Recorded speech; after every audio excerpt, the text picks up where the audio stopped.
Well, it's something we've told you about for a long time. We are burning our food supply. Michael Grunwald, he's the national correspondent for Time magazine.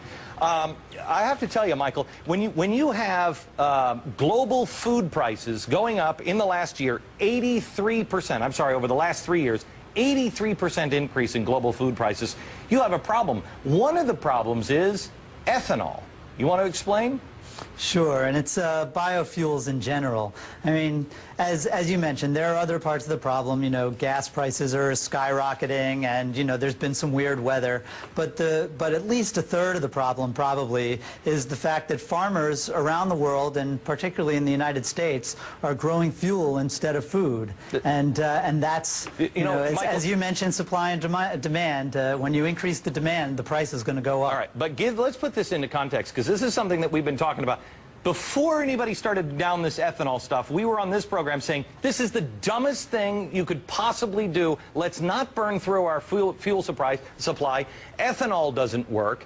Tell me, how much grain does it take to fill up an SUV and use that same grain? How long can a human survive on that same amount of grain? You could feed an adult male for a year on the amount of grain it would take to fill up an SUV.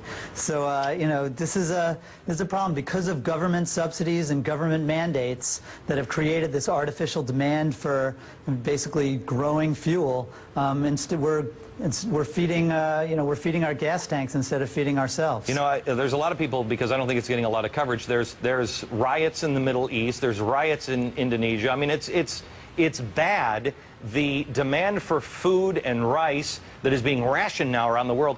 You got to ask yourself, you know, they hate us right now because of our foreign policy and us being in bed with dictators like Egypt or Saudi Arabia just for oil. How much is the rest of the world going to hate us when we're starving their people to death because of an invisible gas? I think that's a fair point. I mean, there are riots in Mexico, riots in Haiti, right in our backyard.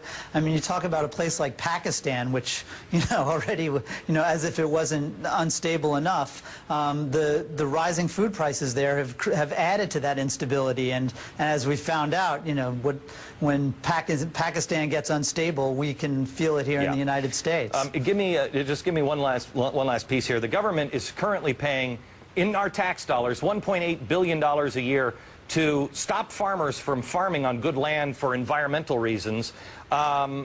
You say we're doing the same thing with for environmental reasons with ethanol and fuel for our hybrids.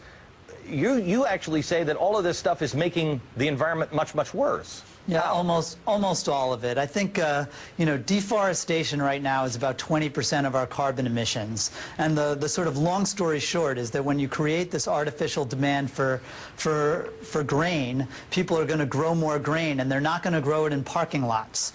They're going to grow it in forests and wetlands. And these are places that originally stored immense amounts of carbon. So while